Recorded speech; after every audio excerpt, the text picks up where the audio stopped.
अविनाश राजवंश। आज हम कोविड-19 पर चर्चा करेंगे और आज की चर्चा का विषय है कि हम किस प्रकार से कोविड-19 से अपनी सुरक्षा कर सकते हैं, क्या क्या हमें सावधानी बरतनी चाहिए और किस प्रकार के लक्षण होने पे हमें अपने डॉक्टर से संपर्क करना चाहिए। आइए हम चर्चा करते हैं कोविड-19 पर। जिस प्रकार से कोविड-19 के पेशेंट को ऑक्सीजन की जरूरत पड़ती है और ऑक्सीजन की किल्लत को देखते हुए आज की डेट में ऑक्सीजन कंसंट्रेटर एक वरदान साबित हुआ है। पीएम केयर फंड से 1 लाख से ज्यादा ऑक्सीजन कंसंट्रेटर खरीदे जा रहे हैं। ये एक बहुत बड़ी बात है। आखिरकार ये डिवाइस कैसे काम करती है, ऑक्सीजन कंसंट्रेटर है क्या, आज मैं इसके बारे में आपको बताऊंगा। ऑक्सीजन कंसंट्रेटर का काम होता है हवा से ऑक्सीजन को अलग करना। एक प्रकार से वो छलनी का काम करता है और आपको ऑक्सीजन की सप्लाई देता है।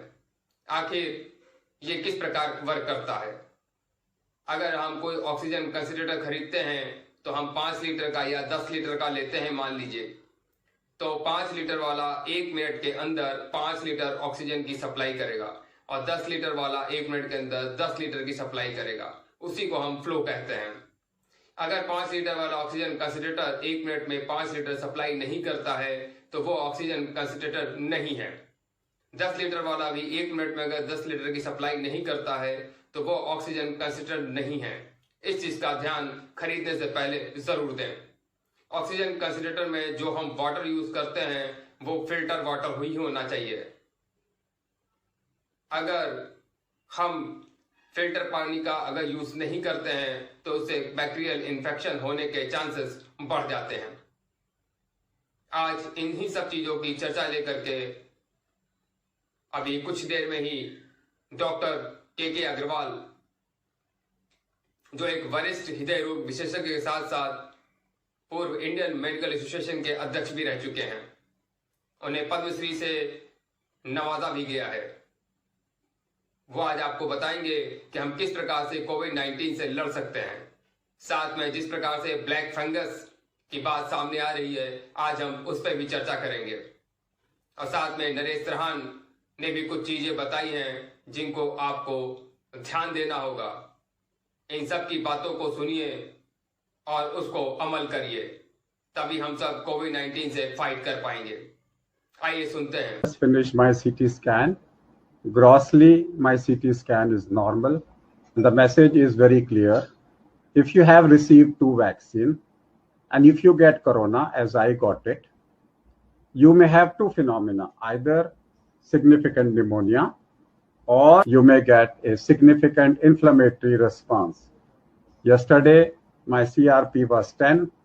It became 25 today, which clearly tells me I have a hyper-inflammatory response. I'm already on anticoagulant, therefore I'm not getting a thromboinflammation. But my CT scan on day 2 night, that means after 36 hours, it's normal. I will repeat it if necessary on day 5 for a theoretical possibility of it increasing on day 5. But at the moment, a normal CT scan would mean what the vaccination does. If you develop corona after the vaccination, you will not develop significant pneumonia. Still, you may get a systemic thromboinflammation, which is a non-serious condition. Don't be afraid of vaccination.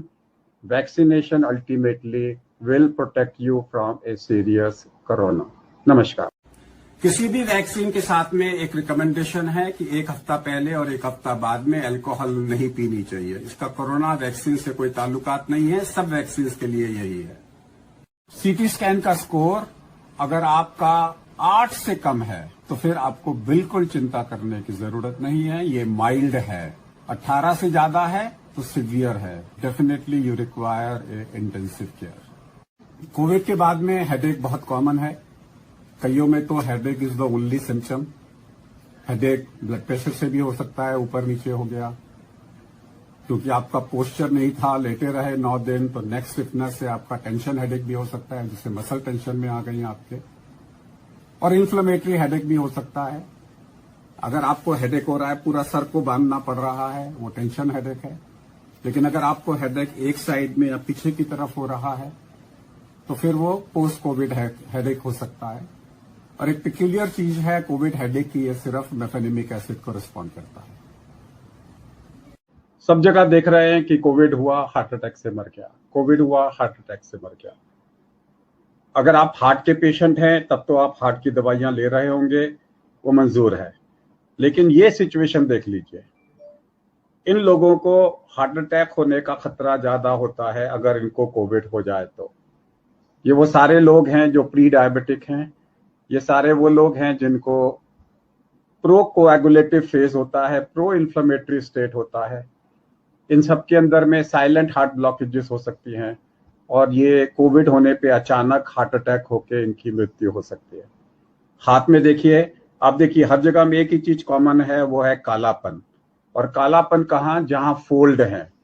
देखिए हमारे बगल में, हमारे arm पिट में कालापन है, उंगलियों में कालापन है, गले के अंदर में छोटे छोटे वॉट्स आ गए हैं, कोहनी पे कालापन है, बैक में कालापन है, चेहरे पे छोटे छोटे आपको दिख रहे हैं कि यहाँ पे काले तिल आ गए हैं, वॉट्स आ गए हैं। ये देखिए वॉट्स हैं, काला है, पेट की चौड़ाई आगे निकली हुई है, माथे के ऊपर कालापन है, आंख में नीचे कालापन है, हमारी जो ब्रेस्ट के नीचे कालापन है, बैक में कालापन है, साइड में कालापन है। आप देखेंगे जहां फोल्ड होगा स्किन का वहां कालापन आ जाएगा। इसे एकैंथोसिस नाइग्रिकेंस कहते हैं। इन लोगों को अगर कोविड हो जाता है तो इनको हार्ट अटैक होने की संभावना ज्यादा होती है। इन लोगों को हम डे 1 से aspirin, colchicine, statin and blood thinner, ये चारों चीजें देते हैं इलाज के लिए। इन्हें अर्ली स्टेरॉइड की भी जरूरत होती है, तो they require aspirin as a antiplatelet, colchicine as a anti inflammatory, M1 macrophage anti inflammatory. They require a statin ताकि इनका प्लेक अंदर है वल्नरेबल, तो वो स्टेबलाइज हो जाए। याद रखिए, इन लोगों को अगर कोविड हो जाए तो अचानक मृत्यु के चांसेस ज्यादा हो जाते हैं। इन लोगों को एग्रेसिव ट्रीटमेंट की जरूरत होती है ताकि इनको हार्ट अटैक ना हो। नमस्कार। Hello everybody, greetings from heart care foundation of India. मैं हूं डॉक्टर के अग्रवाल। रोहित सरदाना की डेथ से जो मीडिया से आ रही हैं, सवेरे हार्ट अटैक हुआ, कोविड से सफर कर रहे थे एंड ही डाइड, क्या लेसन मिलता है? लेसन यही मिलता है कि कोविड-19 में हार्ट अटैक से डेथ हो सकती है। तो आप क्या करेंगे? अगर आपको लग रहा है छाती के बीचों बीच जलन है, घुटन है, दबाव है, आपको पेन हो रहा है, एसिडिटी लग रही है, सांस फूल रहा है, पसीना आ रहा है, तो तुरंत आप वाटर सॉल्युबल एस्पिरिन 300 मिलीग्राम की गोली चबा लें। वाटर सॉल्युबल एस्पिरिन 300 मिलीग्राम की गोली आप तुरंत चबा लें तो मरने की संभावना 22% कम हो जाती है।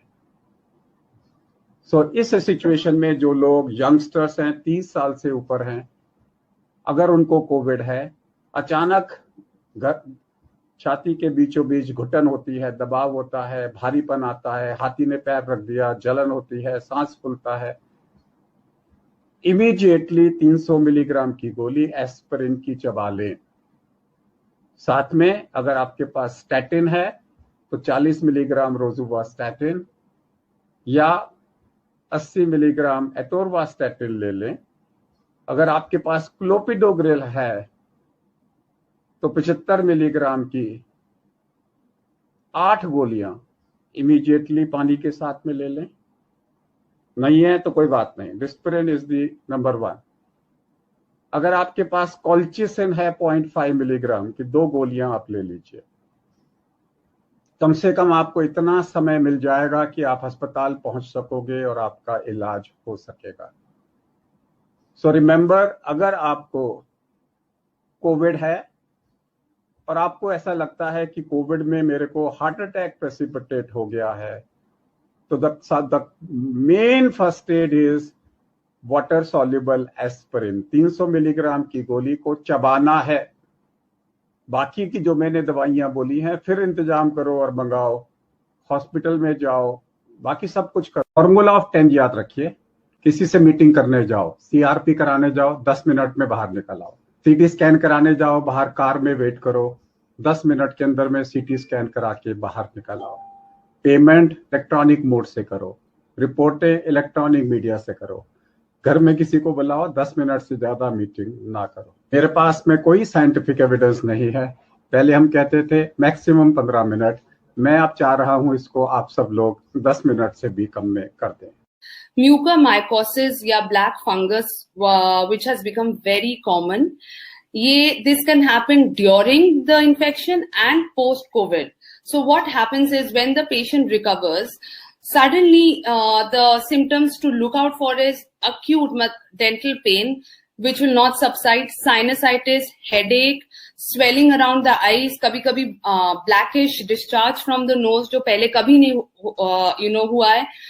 This is very strange, but this indicates that you have mucormycosis and you should immediately consult your doctor.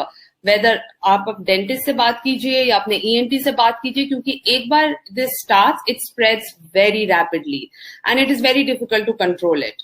Well, a few things can be done. ये सबको नहीं होगा. It's not that every person who's got COVID will get mucormycosis. No, ये ज्यादातर देखा जाता है highly diabetic patients में, जिनके sugar levels are not in control. Secondly, we also see in patients who are on ventilator support for a long duration, long-term steroid therapy. ये COVID के बाद ज्यादा देखा जा रहा है because steroids, antibiotics are common in the treatment of COVID. So this can also affect.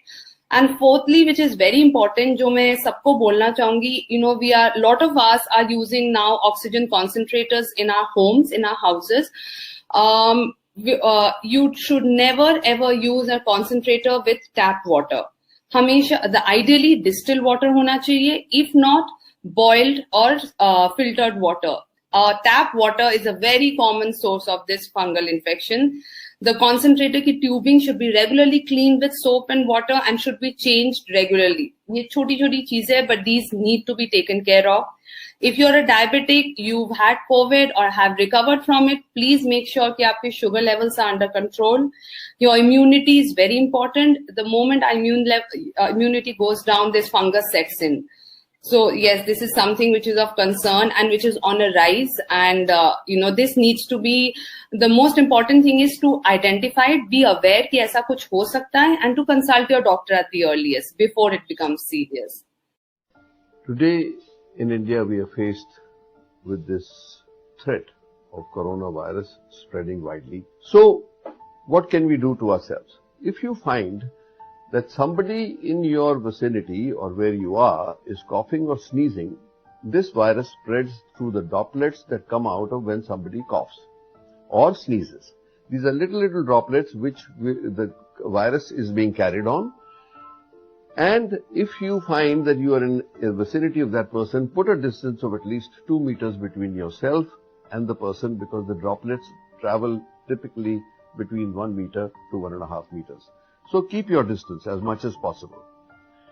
Also, if you happen to shake hands with these people who may have coughed on their hand, because this virus can survive on surfaces like the hand or tabletops or handrails or knobs of public spaces, then you should wash your hands immediately with soap and water, at least lasting 20 seconds, because that's how much it takes to clean your hands properly.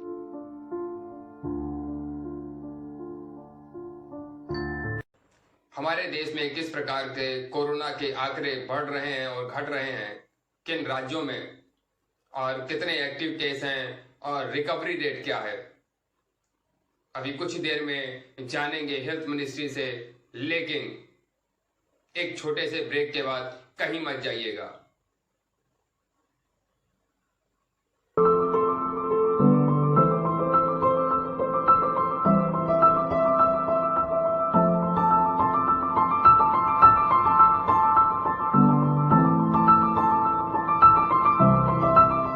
दोस्तों, विचार कीजिए, विचार कीजिए, विचार कीजिए। हमें जीतना है, हमें जीतना है। हम जीत सकते हैं। सिर्फ आपका साथ चाहिए, सिर्फ आपका साथ चाहिए। संकेतों को समझिए, संकेतों को समझिए, गलतियों को सुधारिए, तय कीजिए, तय कीजिए। हमें किस दिशा में जाना है, हमें किस दिशा में जाना है। चैनल पर कुछ वीडियो क्लिपिंग देखकर बहुत अच्छा लगा। मोर नाच रही हैं, स्वच्छ पानी में मछलियां तैर रही हैं, जानवर पशु पक्षी खुलेआम विचरण कर रहे हैं और इंसान कोरोना वायरस महामारी के कारण घर में बैठने के लिए विवश है। समय बड़ा बलवान। जो देश हमें घर मकान रोजी रोटी कमाने के अवसर देता है, क्या उस देश की देखभाल हम सबको मिलकर नहीं करनी चाहिए? लेकिन कई लोग सोचते हैं हमें क्या। ये गलत बात नहीं है। प्राकृतिक पर्यावरण में कितनी शुद्धता आ गई है। सड़कें साफ दिख रही है, नदियों का पानी कितना निर्मल हो गया है। सड़कों पर डर के मारे कोई थूक नहीं रहा है। काश हम ऐसे ही रहकर प्रकृति के साथ कोई खिलवाड़ ना कर रहे होते। तब न सही, पर क्या हम अब भी ऐसे नहीं रह सकते कि पर्यावरण को यथासंभव नुकसान ना पहुंचाए? इस महामारी के कारण ही सही, हमें ये तो मानना ही पड़ेगा कि बार बार चेतावनी देने के बाद भी हमने पर्यावरण को विषैला किया है, नदियों को गंदा किया है और करते ही जा रहे हैं। सरकार कब तक करेगी? क्या हमारा कुछ फर्ज नहीं बनता? इस महामारी में जहां लाखों लोग संक्रमित हुए हैं और हजारों की मृत्यु हुई है, उसी वायरस ने अपनों के बीच रहने का और उन्हें अधिक से अधिक सहयोग का मौका दिया है। इसे समझने का प्रयास क्यों नहीं करते? हर चीज के दो पहलू होते हैं और हमें इस महामारी का ये पहलू समझना बहुत जरूरी है कि शायद ऊपर वाला हमें ये इशारा कर रहा है कि अभी भी वक्त है, संभल जाओ। ये पृथ्वी जिसे हमने अपने स्वार्थों के लिए सिर्फ और सिर्फ रौंदने का काम किया है, आज वो हमसे जवाब मांग रही है। जवाब उसके अंधाधुंध दोहन का, जवाब सामाजिक कलुषता का, जवाब सामाजिक जिम्मेदारियों का, और जवाब यही है कि हम सब जात पात धर्म और अधर्म की राजनीति को छोड़कर भाईचारे के साथ रहें और दूसरों को भी रहने दें और सबको अपना अपना धर्म निभाने दें। आज पूजा पाठ, भोग प्रसाद, बड़े बड़े यज्ञ, मंदिर, मस्जिद, गिरजाघर, गुरुद्वारे सारे बंद पड़े हैं। क्या इसका कारण ईश्वर है या फिर हम और हमारा समाज? हमें इस पर सोचना और विचार करना होगा। जय हिंद, जय भारत, वंदे मातरम। सुरक्षित रहें, सुरक्षित रहे, सुरक्षित रहें, सुरक्षित रहें, सुरक्षित रहें, सुरक्षित रहें।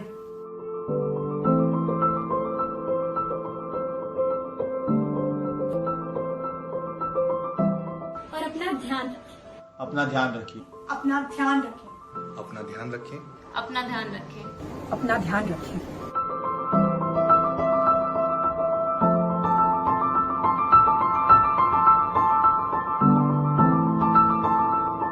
जय हिंद, जय हिंद, जय हिंद, जय हिंद।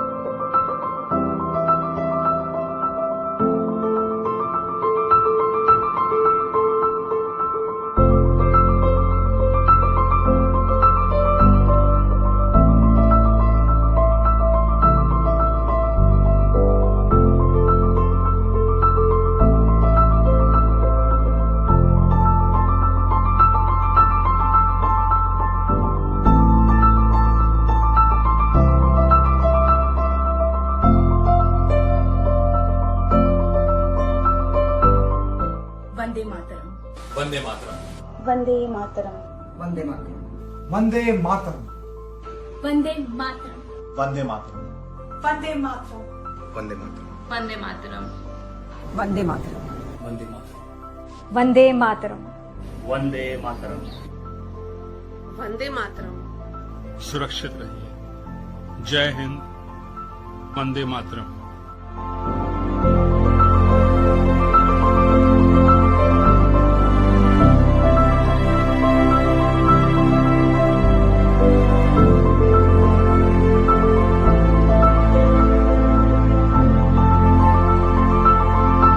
टेस्टिंग में मिड फरवरी के वीक में हम लगभग 6 लाख टेस्ट कर रहे थे, 5 से 6 लाख पर डे। उस समय उतने ही टेस्ट की जरूरत थी।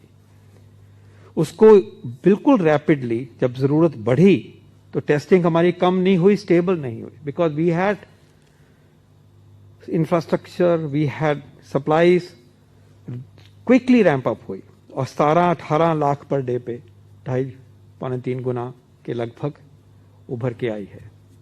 हमने उस हफ्ते में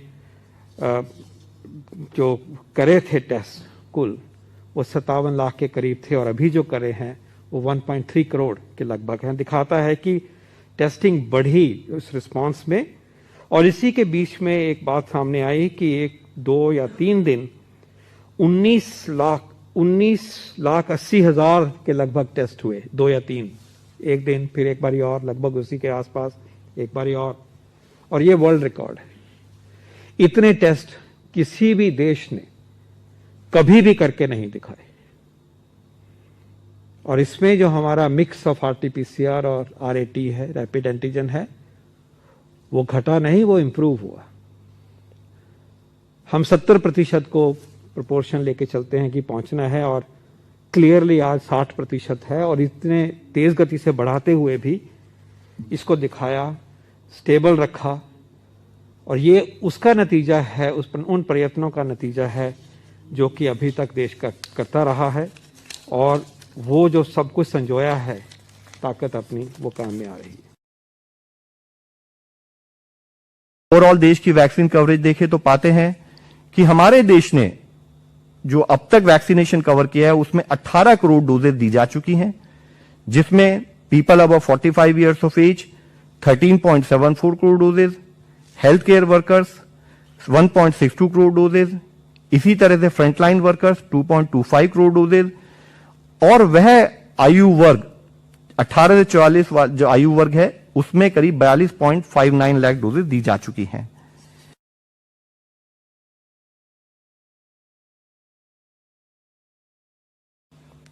अगर हम देखें तो आज देश में करीब 15.1% केसेस एक्टिव केसेस की दृष्टि में आते हैं। वह करीब 36,73,000 केसेस हैं।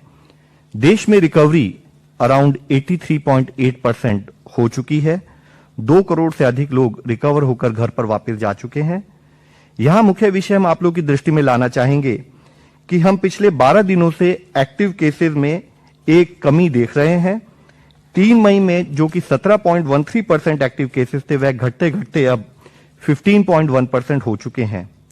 इसी तरीके से 3 मई से एक रिकवरी में भी हम एक ग्रोथ देख रहे हैं, जहां हमारी रिकवरी परसेंटेज ओवरऑल अराउंड 81.7% थी, वह बढ़ते बढ़ते 83.83% के करीब हो चुकी है। पिछले ऑलमोस्ट 4 से 5 दिनों में हम देखते हैं कि हमारे रिकवर्ड केसेस एक्टिव केसेस से बढ़कर आ रहे हैं और हमारी एवरेज वीकली रिकवरी में भी 11% इंप्रूवमेंट हुआ है, जो कि करीब 3,20,000 था, वह बढ़कर 3,57,000 केसेस हो चुका है। एक और दृष्टि से अगर हम डेटा को एनालाइज करें तो पाते हैं कि 75% हमारे केसेस अभी भी 10 स्टेट से आ रहे हैं और 80% एक्टिव केसेस 12 स्टेट्स में हैं।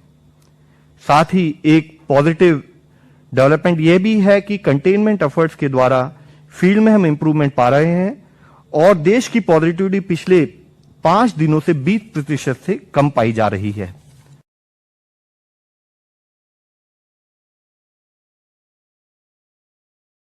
हम अगर एनालाइज करें कि देश में एक्टिव केसेस किस तरह से फैले हुए हैं तो हम देखते हैं कि 1 लाख से अधिक एक्टिव केसेस अभी 11 स्टेट्स में हैं। 50,000 से 1 लाख एक्टिव केसेस 8 स्टेट्स में पाए जा रहे हैं और 17 स्टेट्स ऐसी हैं जहां 50,000 से कम एक्टिव केसेस हैं। यहां मैं आप लोगों की दृष्टि में लाना चाहूंगा कि पिछली बार जब हम प्रेस कॉन्फ्रेंस के माध्यम से मिले थे तब देश में ऐसी स्टेट्स 12 थी जो घटकर अब 11 रह गई हैं, जिसमें कि हरियाणा के ओवरऑल एक्टिव केसेस 1 लाख से कम हो चुके हैं। इसी के साथ ही जो स्टेट 50,000 से 1 लाख एक्टिव केसेस के बीच में थी वह 8 स्टेट्स हैं, जिसमें हरियाणा ऐड हुई है, लेकिन दूसरे स्थाई पर झारखंड में केसेस 50,000 से कम हो चुके हैं। इस तरीके से हम देखें, साथ ही हम पाते हैं कि महाराष्ट्र, उत्तर प्रदेश, गुजरात, छत्तीसगढ़ वह स्टेट जहां पर कि नंबर ऑफ केसेस भी काफी ज्यादा आ रहे हैं, उनमें भी ओवरऑल हमने देखा है कि पिछले 1 हफ्ते में एक्टिव केसेस में काफी कम नंबर नोट किया जा रहा है। However, cause of concern is कि तमिलनाडु में एक्टिव केसेस में हमने काफी वृद्धि पिछले 1 वीक में नोट भी की है। हमारी वीकली रिकवरीज सभी मेजर स्टेट्स में बढ़ती हुई दिख रही है। कुछ एरियाज जहां पर और इंप्रूवमेंट की जरूरत है वह छत्तीसगढ़ और मध्य प्रदेश हैं। एम्स के डायरेक्टर रणदीप गुलेरिया ने स्टेरॉइड पे रोक लगाने के लिए कहा है। उन्होंने अस्पतालों को इसका पालन करने को भी कहा है कि ज्यादा स्टेरॉइड यूज करने से उसके साइड इफेक्ट भी हो रहे हैं। अब वो सामने आ रहे हैं ब्लैक फंगस के रूप में। अब तक 500 से ज्यादा कोविड-19 के गंभीर केसों में ये फंगस देखा गया है। स्टेरॉइड के ज्यादा यूज होने की वजह से ये हो रहा है, इसलिए उन्होंने अस्पताल को इसका पालन करने के लिए कहा है कि वो स्टेरॉइड का यूज बंद करें। COVID management should now reach out to all parts, especially rural India. So rural India में COVID management के लिए ट्रेनिंग के लिए ministry of health and family welfare और एम्स न्यू दिल्ली ने प्रोग्राम शुरू किए थे 30 अप्रैल से 13 मई तक। मेंटरिंग इंस्टीट्यूट्स के लिए नेशनल सेंटर्स ऑफ एक्सीलेंस जो रीजनल और स्टेट लेवल पे हैं, और उसमें कई चीज़ों पे वेबिनार्स हुए हैं। होम आइसोलेशन पे, मेडिकेशन फॉर होम आइसोलेशन पे, प्लाज्मा पे, ऑक्सीजन पे, वेंटिलेशन और आईसीयू मैनेजमेंट पे, ट्रीटमेंट पे, टेस्टिंग पे भी हुआ है, डायबिटीज के मैनेजमेंट पे भी, और एक्सरे के और रेडियोलॉजी पे भी वेबिनार्स हुए हैं। अब इन रीजनल सेंटर्स को खुद आगे जाके वेबिनार्स करने हैं और अपने एरिया में, चाहे वो प्राइवेट सेक्टर में हो या पब्लिक सेक्टर में हो, सब डॉक्टर्स को वहाँ ट्रेन करना है, जिससे रूरल इंडिया में भी कोविड मैनेजमेंट की पूरी स्ट्रैटेजी जो है वो एकदम परफेक्ट हो और मैनेजमेंट जो है वो बिल्कुल आइडियल हो एज पर इंटरनेशनल गाइडलाइंस। जैसे जैसे हमारे कोविड के केसेस बढ़ रहे हैं तो ये बहुत ज़रूरी है कि हम हॉस्पिटल में इन्फेक्शन कंट्रोल प्रैक्टिसेस का भी पूरा प्रोटोकॉल फॉलो करें, क्योंकि ये भी देखा जा रहा है कि सेकेंडरी इन्फेक्शन, चाहे हम बैक्टीरियल इन्फेक्शन की बात करें या फंगल इन्फेक्शन की बात करें, वो भी देखे जा रहे हैं। And this is causing more morbidity and mortality. तो चाहे भीड़ की बात हो, चाहे डिसइंफेक्शन की बात हो, चाहे अप्रोप्रिएट बायोमेडिकल वेस्ट की बात हो, that is also something which is very important. देश की जनता को आरएसएस प्रमुख मोहन भागवत, अमिताभ बच्चन और सचिन तेंदुलकर ने कुछ संदेश दिए हैं कोरोना पेशेंटों के लिए और हम सभी भारतवासियों के लिए कि अब हमें एकजुट होना है और इस कोरोना को हराना है। उनके संदेश सुनने से पहले हम एक छोटा सा ब्रेक लेंगे, कहीं मत जाइएगा, अभी हाजिर होते हैं।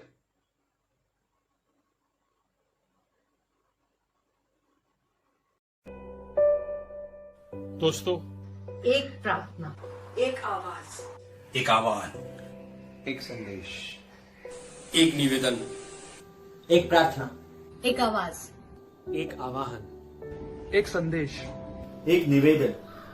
कोरोना वायरस इस महामारी ने पूरे संसार को अपने घेरे में ले लिया है। हजारों लोगों की मृत्यु हो चुकी है, लाखों लोग संक्रमित हैं। ये लोग कब ठीक होकर अपने घर पहुंचेंगे कुछ पता नहीं। स्थिति बहुत ही खराब है। पूरा संसार मृत्यु के दौर पर खड़ा है। 130 करोड़ आबादी वाला हमारा देश भी इस महामारी की चपेट में है। सरकार पूरी कोशिश कर रही है कि हम सब मिलकर इस महामारी पर जीत हासिल कर सकें। व्यवस्थाएं बनाई जा रही हैं, जितनी संभव है उससे कहीं ज्यादा, ताकि हम इस महामारी को समाप्त कर पाएं। सिर्फ इतना कहा जा रहा है कि घर रहिए और सुरक्षित रहिए। डॉक्टर, नर्स, पुलिसकर्मी और लाखों लोग करोड़ों का जीवन बचाने का अथाह प्रयास कर रहे हैं। उनका सहयोग करिए, उनका साहस बढ़ाइए, उन पे पत्थर मत फेंकिए, ना ही उनके साथ अभद्र व्यवहार कीजिए, क्योंकि अगर वो नाराज हो गए और उन्होंने काम करना बंद कर दिया तो हम सब सिर्फ लाशों में तब्दील हो जाएंगे और कुछ नहीं होगा। आपको हमें शमशान पहुंचाने वाले भी नहीं मिलेंगे। अमेरिका, ब्रिटेन, इटली की तो हालत सबको पता ही है। तो प्लीज प्लीज भारत को अमेरिका और ब्रिटेन बनने न दीजिए। माना कि आप हमसे नाराजगी है और हमें आपसे लड़ लेंगे ना। लड़ लेंगे एक बार ये महामारी खत्म होने के बाद। खरी खोटी सुनाएंगे एक दूसरे को खूब जम के।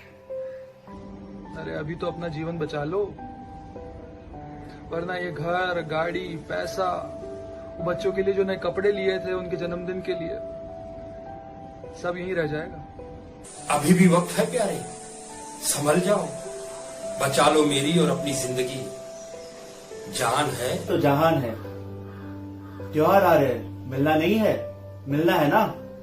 प्रतीक्षा रहेगी तुम्हारी। एक प्रार्थना, एक आवाज, एक आवाहन, एक संदेश, एक निवेदन, एक प्रार्थना, एक आवाज, एक आह्वान, एक संदेश, एक निवेदन। तो दोस्तों, साथ दीजिए हमारा, हमें इस महामारी पर जीत हासिल करना है। जय Hind.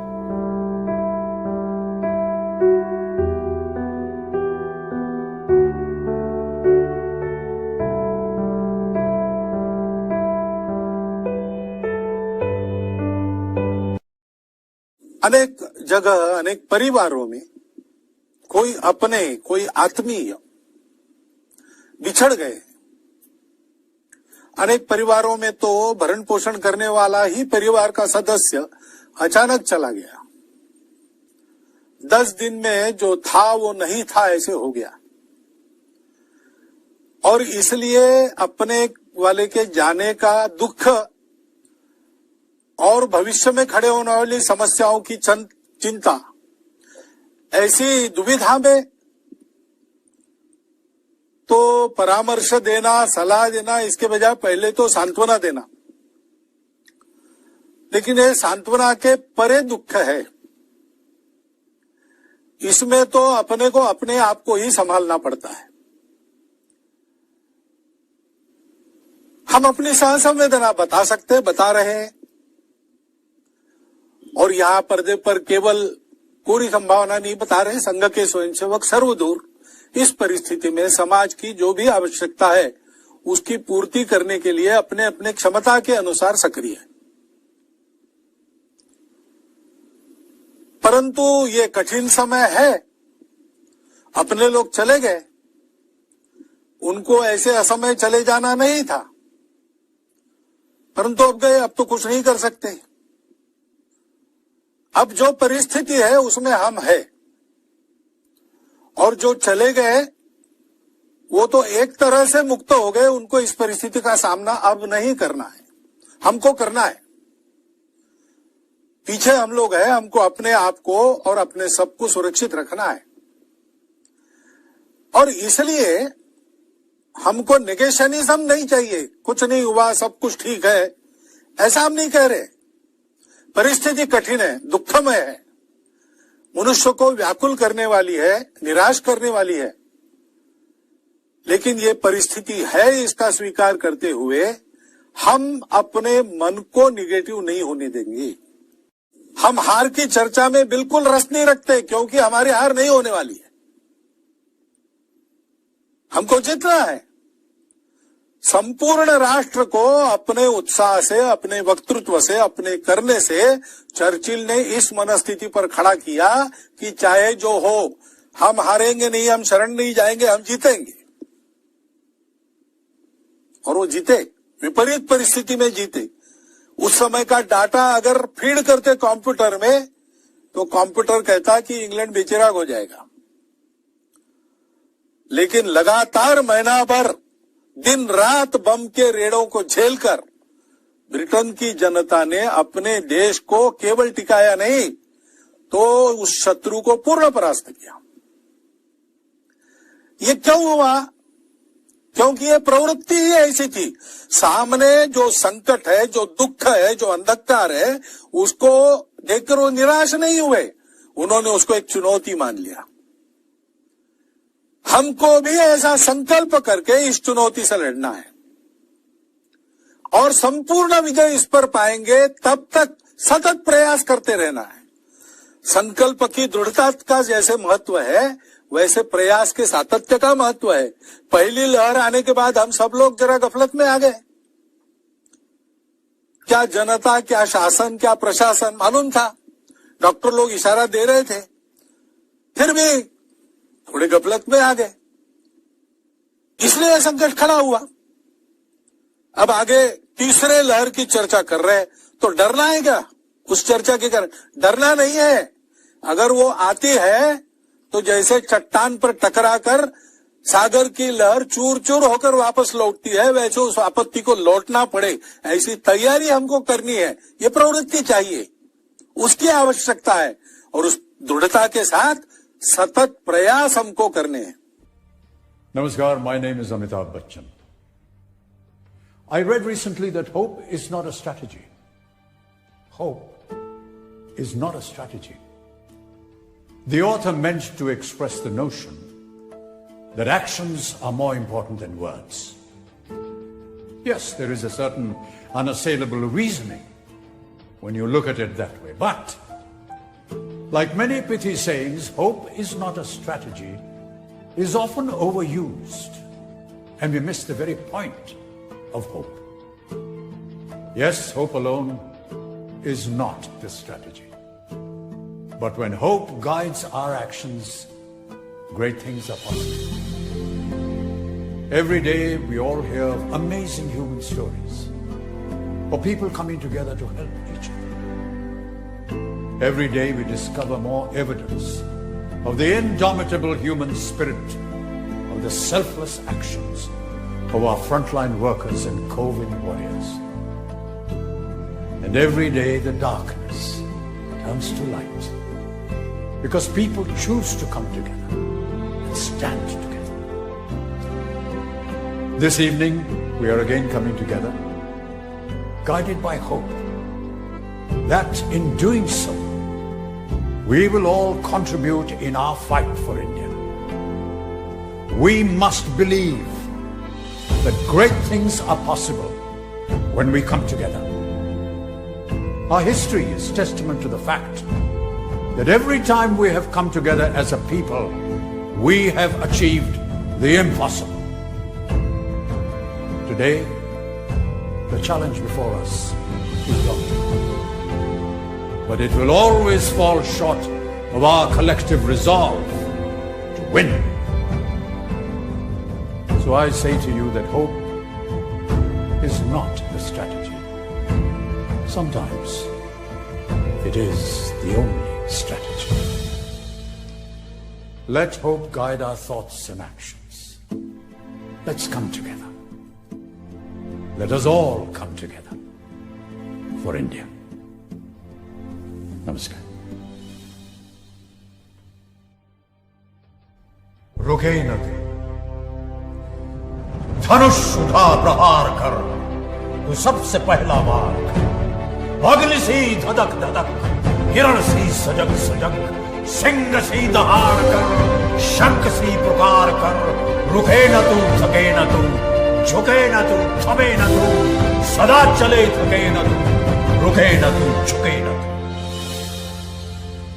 These words are a clarion call that reminds us to never give up. They were written at a time the country faced a different crisis and challenge. But even today, they resonate. I believe these words celebrate the spirit of the COVID warriors, our frontline workers, who, as we all know, are sacrificing so much for all of us. It is time we support them and bolster the fight against COVID. This is our fight, and we can all contribute in whatever way we can. We must come together. We must all come together for India. Namaskar. Hello everyone, thank you so very much for your birthday wishes. It's truly made my day. Last month has been a tough month for me. I was tested positive and had to be isolated for 21 days. Your prayers and good wishes, my family's prayers and good wishes, friends, last but not the least, all the doctors और जो उनके साथ पूरा staff था, they kept me in a positive frame of mind and helped me recover. A big thank you to all of you. मैं एक message देना चाहूँगा जो मुझे डॉक्टरों ने देने के लिए कहा है. Last year I had inaugurated a plasma donation center, and उनका जो मैसेज था कि if plasma is given at the right time, patients can recover faster. मैं खुद when permissible मैं डोनेट करने वाला हूँ. मेरी बात हुई है मेरे डॉक्टर्स के साथ. आप भी जो कोविड-19 से रिकवर हुए अपने डॉक्टर के साथ बात कीजिए, कंसल्ट कीजिए, और व्हेन परमिसेबल प्लीज डोनेट कीजिए ब्लड. उससे बहुत तकलीफें कम हो सकती है. हमें पता है कि कितनी तकलीफ होती है, हमारे फैमिली मेंबर्स को होती है, हमारे साथ अपने फ्रेंड्स को होती है. जब तक सेहत ठीक नहीं होती तो मैं यही आपको दरख्वास्त करता हूँ कि आप प्लीज ब्लड डोनेट कीजिए और अपने फेलो इंडियंस को मदद कीजिए. Once again, a big thank you for all your good. केंद्रीय मंत्री डॉक्टर हर्षवर्धन आज 4 राज्यों के स्वास्थ्य मंत्रियों से बातचीत की. जिस प्रकार से उन राज्यों में कोरोना के केस घट रहे हैं, इससे उन्होंने खुशी जाहिर की और रिकवरी रेट 81 से 83% हो गया. आइए सुनते हैं कि डॉक्टर हर्षवर्धन ने और क्या जानकारी दी. लेकिन इससे पहले एक छोटा सा ब्रेक लेते हैं. कहीं मत जाइएगा, खबरें अभी बाकी हैं. देश में 1 जून से अनलॉक 1.0 की शुरुआत हो गई है. नाम भी बदल दिया गया है. से लगातार लॉकडाउन चल रहा था सिलसिलेवार. उसी बीच ये बहुत बड़ी खबर है. अनलॉक अजी सुनती हो, इसको नाम दिया गया. लॉकडाउन खुल गया है रात से. मैं जरा नीचे टहल कर आता हूँ. कुछ चाहिए तो नहीं? धीरे-धीरे सामने आएंगे, लेकिन अगर सैलून खुल गया हो तो मैं दाढ़ी और बाल कटा के आता हूँ. वो आपके सामने है. अरे कहाँ हो तुम? जो अभी कोरोना काल से सुन रही हो कि नहीं? अरे क्यों चिल्ला रहे हो? बाथरूम साफ कर रही हूँ. इसके बाद बर्तन धोऊंगी, फिर खाना बनाऊंगी. ठीक है? इतना गंदा करके रखा है बाथरूम. राज्य सरकार को क्या किया जाएगा? राज्य सरकार को क्या तो मैं आता हूँ. अलग-अलग पापा आप कहीं नहीं जाएंगे. वो धीरे-धीरे सामने आपको पता है अभी लॉकडाउन पूरी तरह से खुला नहीं है और बाहर खतरा ही खतरा है. आपको कुछ चाहिए तो आप मुझे बताइए, मैं लेकर आती हूँ. लेकिन आप बाहर नहीं जाएंगे. मैं जाऊंगा. 3 महीने घर में बैठे बैठे मैं पागल हो गया हूँ. देखो कैसी शक्ल हो गई है मेरी. थोड़े दिन में तुम लोग मुझे नहीं पहचानोगे. कितनी देर सोऊं, कितनी देर टीवी देखूं, कितना खाऊं. मैं होकर आता हूँ. हम भी तो 3 महीने से घर में बैठे हैं. हमारा भी मन करता है कि बाहर जाओ, दोस्तों से मिलो, उन्हें अपनी नई नई ट्यून सुनाओ. लेकिन मैं वर्क फ्रॉम होम कर रहा हूँ पापा. और पापा जब सब नॉर्मल हो जाएगा हम सब एक साथ बाहर जाएंगे. देखो तब का तब देखा जाएगा. अभी मैं नीचे टहल कर आता हूँ.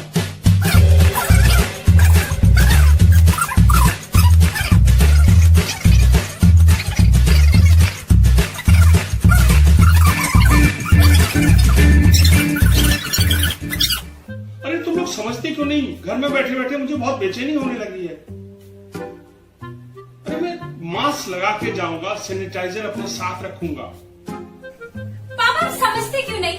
सीनियर सिटीजन और प्रेग्नेंट औरतों को घर से बाहर जाने की परमिशन नहीं है. रिस्क बहुत हाई है.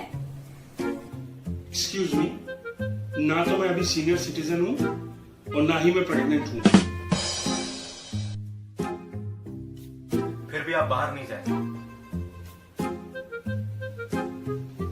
तुम लोगों ने मुझे घर में कैद कर रखा है. मैं पुलिस में तुम लोगों की रिपोर्ट करूंगा, तुम लोगों को गिरफ्तार करवाऊंगा. हंसो मत. क्यों रोक रहे हो तुम अपने पापा को? हाँ, क्यों रोक रही हो तुम पापा को? इन्होंने आज तक किसी की सुनी है जो आज सुनेंगे? सरकार चिल्ला चिल्ला कर कह रही है घर पर रहिए, सुरक्षित रहिए, लेकिन नहीं, ये माने तब ना. इन्हें तो बाहर जाना है, सैर करना है, कोरोना वायरस को घर पर लेकर आना है. आप जैसे लोगों के कारण ना कोरोना इतना फैल रहा है. जाइए, बाहर जाइए, सैर करिए.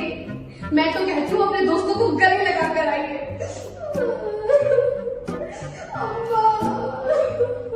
Mummy please. पापा प्लीज ट्राई टू अंडरस्टैंड. अच्छा ठीक है, नहीं जाता हूँ. ज्यादा नाटक मत करो. ओवर एक्टिंग की दुकान. ये बताओ खाने में क्या बना रही हो आज? अभी तो कुछ नहीं बनाया. आप बोलो, मैं बना देती हूँ. अरे कुछ भी बना लो. तुम जो भी बनाती हो अच्छा ही बनाती हो. अच्छा, मैं जो बनाती हूँ अच्छा बनाती हूँ. एक बार और ठीक है, बता देती तो अच्छा होता. मैं एक काम करती हूँ, आज आलू के पराठे बनाती हूँ। नहीं, आलू के पराठे मैंने परसों ही बनाए थे। एक काम करती हूँ, गोभी के पराठे बनाती हूँ। नहीं, गोभी के पराठे भी मैंने बहुत दिन पहले बनाए थे, मुझे पता ही नहीं कैसे बनते हैं। एक काम करती हूँ, मैं नाचनी की रोटी और मूंग की दाल बनाती हूँ। हाँ, ये सही है, मैं नाचनी की रोटी और मूंग की दाल बनाती हूँ। ठीक है, मैं तैयारी करती हूँ, नाचनी की रोटी और मूंग की दाल, नाचनी की रोटी मूंग की दाल, नाचनी की रोटी मूंग की दाल। जब तुम्हारी अम्मा को नाचने की रोटी और मूंग की दाल ही खिलानी थी तो इतनी रामायण वाचने की क्या जरूरत थी? तो ये है हमारी परफेक्ट फैमिली। जब भी इस नाटक का शो हो तो देखने जरूर आइएगा। कब होगा? लॉकडाउन पूरी तरह खुलते ही हम यात्री सबसे पहले परफेक्ट फैमिली का ही शो करेंगे। घर पर रहिए, सुरक्षित रहिए, सोशल डिस्टेंसिंग का पालन कीजिए। पिछले 24 घंटे में भारत में 3,26,098 नए केसेस आए हैं, लेकिन संतोष की बात यह है कि इससे ज्यादा 3,53,299 केसेस रिकवर होकर पिछले 24 घंटे में अपने अपने घर लौट गए हैं। हमने देखा कि जो पिछला सप्ताह था 3 मई से 8 मई के बीच का, इसमें लगातार 4 दिन देश में 4 सक्सेसिव डेज पर 4 लाख से ज्यादा केसेस आए। और अभी जो प्रेजेंट सप्ताह है इसमें सौभाग्य से 4 दिन हमारे जो केसेस हैं उनका नंबर तो कम हुआ ही है उसके मुकाबले, लेकिन हमारे केसेस जो रिकवर हुए उनकी संख्या, जो नए केसेस आए वो उनसे ज्यादा थी। जो 30 अप्रैल और 6 मई के बीच का जो सप्ताह था इसमें देश की पॉजिटिविटी रेट 21.3% थी, लेकिन जैसे कि थोड़ा थोड़ा हम इम्प्रूवमेंट की तरफ बढ़ रहे हैं, तो इस सप्ताह में ये घटकर 19.3% हो गई है। और इसी तरीके से जो हमारा रिकवरी रेट है वो 30 अप्रैल से 6 मई के बीच में 81% था देश का, और वो इस सप्ताह में लास्ट वीक में अभी इम्प्रूव होके 83% हो गया है। जो हम लोगों ने विस्तार से सब प्रकार की जो कैलकुलेशंस की हैं, चर्चाएं की हैं, जो अभी वैक्सीन्स के डेवलपमेंट का अलग अलग स्टेजेस पर अध्ययन किया है, जो वैक्सीन्स डेवलप हो रही हैं उनकी कंपनियों के साथ जो बातचीत की है, और जैसे for example Covishield, Covaxin, biological Evans की जो हमारी सब यूनिट वैक्सीन है, जाइडस कैडिला की डीएनए वैक्सीन है, इसी प्रकार से जो सीरम इंस्टीट्यूट ऑफ इंडिया की नोवावैक्स वैक्सीन है, भारत बायोटेक की जो आने वाले समय में आने वाली नेजल वैक्सीन है, और इसी तरह से जो जेनोवा की mRNA वैक्सीन है वो भी प्योरली इंडिजिनस है। और अभी आपने देखा कि स्पुतनिक की वैक्सीन भी जो है वो भारत के अंदर प्रवेश कर चुकी है। इन सारी वैक्सीन्स का मिला के जो भारत में अगस्त से लेकर और दिसंबर एंड तक जो हम लोगों ने एक मॉडेस्ट कैलकुलेशन किया है, उसके हिसाब से अगस्त से दिसंबर के पीरियड में इन वैक्सीन की 2 बिलियन से ज्यादा डोजेज, और रफली जो कैलकुलेशन में मॉडेस्ट साइड पे भी 216 करोड़ डोजेज इन वैक्सीन्स की जो है अगले उन अगस्त से लेकर दिसंबर के महीने में देश के अंदर उपलब्ध होने वाली है। जैसा कि आप जानते हैं कि एक महीने में जो भी वैक्सीन्स हम स्टेट्स को उपलब्ध कराते हैं उसकी 15 दिन पहले भारत सरकार उसकी विस्तृत जानकारी स्टेट को दे देता है कि अगले 15 दिन में किस समय कितनी वैक्सीन उपलब्ध कराई जाएगी इस कैटेगरी के लिए, 45 साल से ऊपर के लिए। और वो 30 अप्रैल को, और जैसे आज 14 मई 15 मई के आसपास अगले 15 दिन के लिए 15 दिन के लिए 2 बार हम इसको जानकारी को उपलब्ध कराते हैं। इसी प्रकार से जो 18 साल से 44 साल के बीच की जो कैटेगरी है उसके लिए भी जो है, जो आपको कंपनियों के माध्यम से वैक्सीन मिलनी है और जो आपका मोटे तौर पर जो एक शेयर बनता है उपलब्धता का, जो भी वैक्सीन उपलब्ध है वो भी हम जो है आपको जो है जानकारी आपको भी और कंपनियों को भी बराबर देते हैं।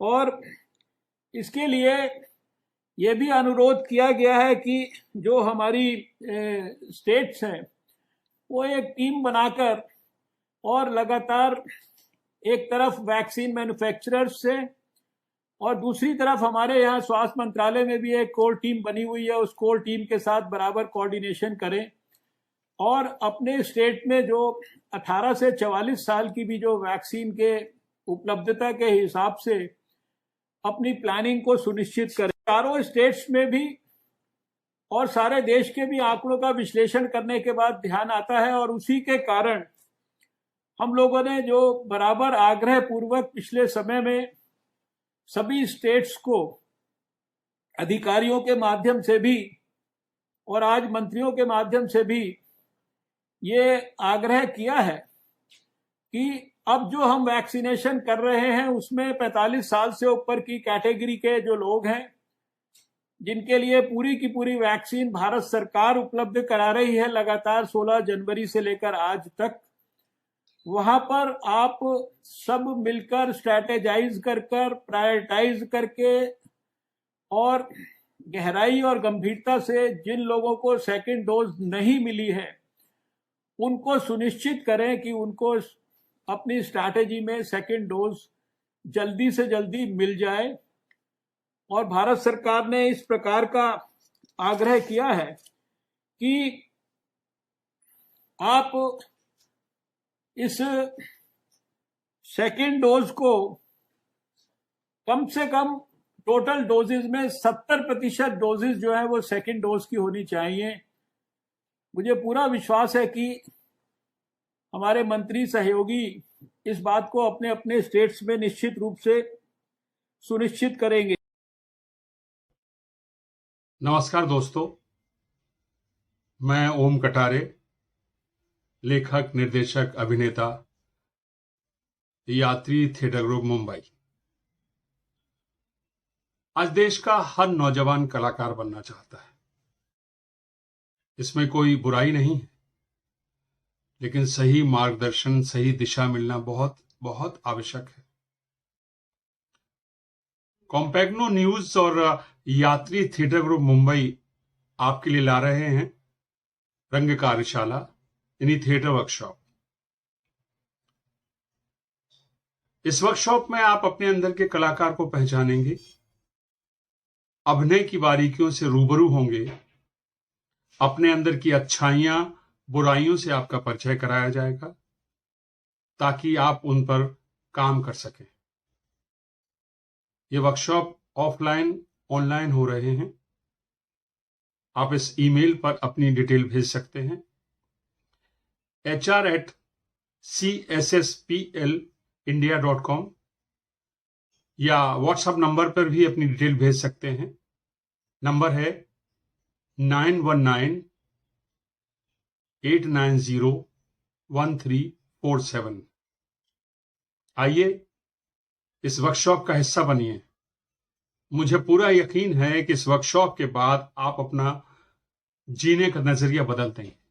आप अपने अंदर एक बहुत बदलाव महसूस करेंगे। तो अपना ध्यान रखिए, सुरक्षित रहिए। मिलते हैं जल्दी। जय हिंद।